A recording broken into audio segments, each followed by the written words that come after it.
Komisioni për provimin e jurisprudencës është jashtëzakonisht i rëndësishëm sepse ata që kalojnë provimin e jurisprudencës bëhen gjyqtar, prokuror dhe avokat, prandaj drejtësinë në sistemin juridik të Kosovës.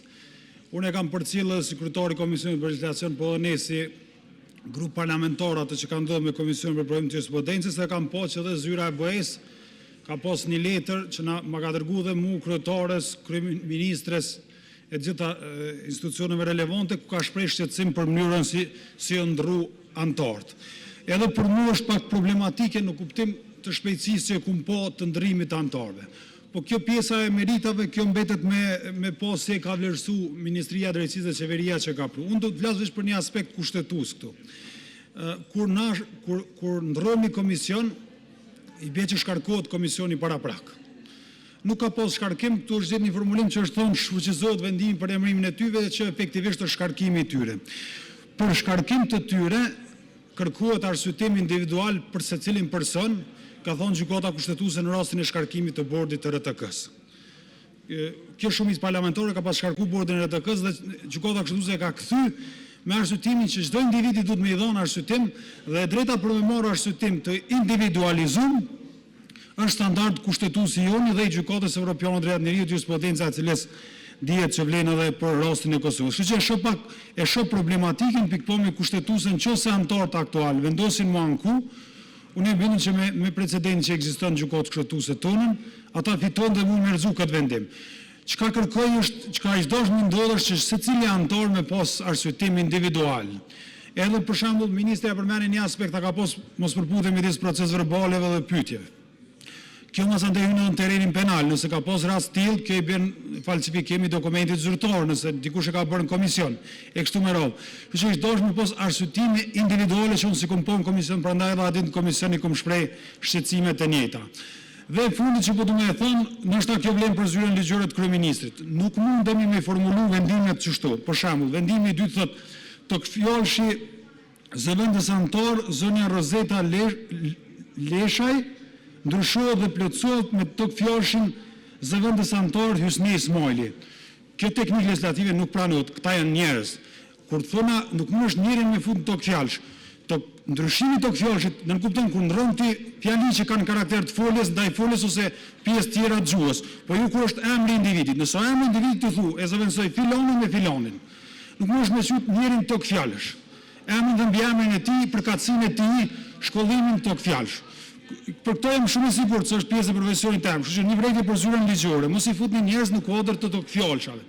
Nëse ndrohen njerëzit thuan ndrohet filoni me filonin. Kështu që dihet për çka përdoret tok fjalshi dihet ajo tjetra. Kështu që unë shoh problematikën këtë kuptim, ndrimin e anëtarëve në këtë kur kena një vendim të gjykatës kushtetuese që tregon që do të pas arsye individuale. Prandaj për këtë arsye nuk e përkrahem këtë formë të ndrimit të komisionit.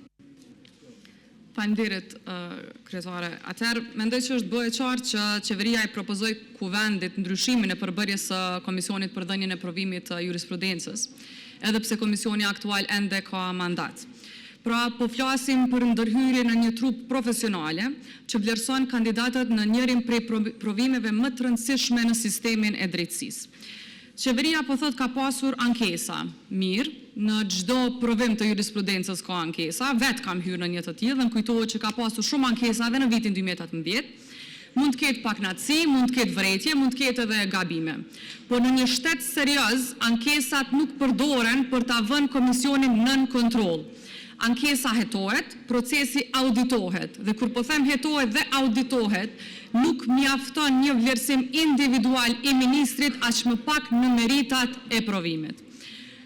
Imagjinoni nëse ministria çdo paknatësi të studentëve që mund të mos kenë kaluar e përkthen në një mjaftueshmëri për ta shkarkuar komisionin.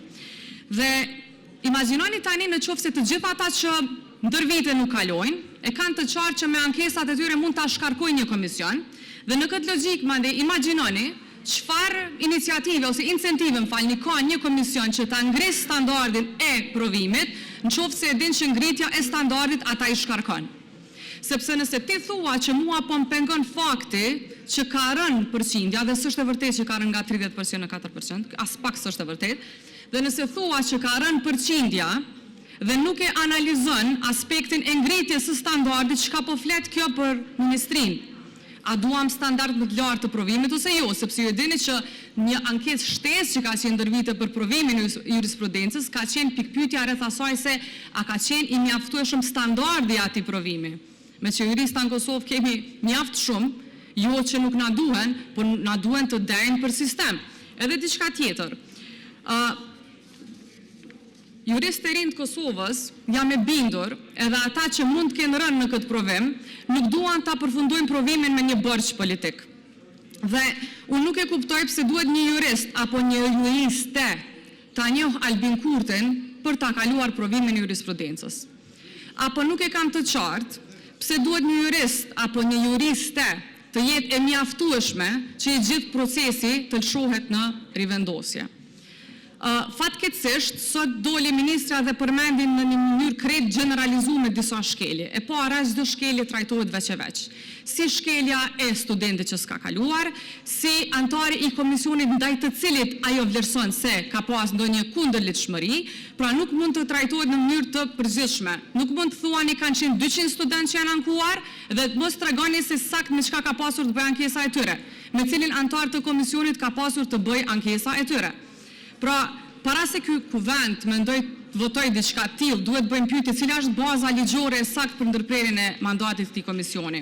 Cilat janë ankesat konkrete, cilat janë shkallët mbi të cilat i keni trajtuar këto ankesa, kush janë personat që i kanë trajtuar këto ankesa, mbi çfarë analiza i kanë trajtuar meritat e këtyre ankesave, dhe për merita apo flisni për përgjigje të studentëve apo çka?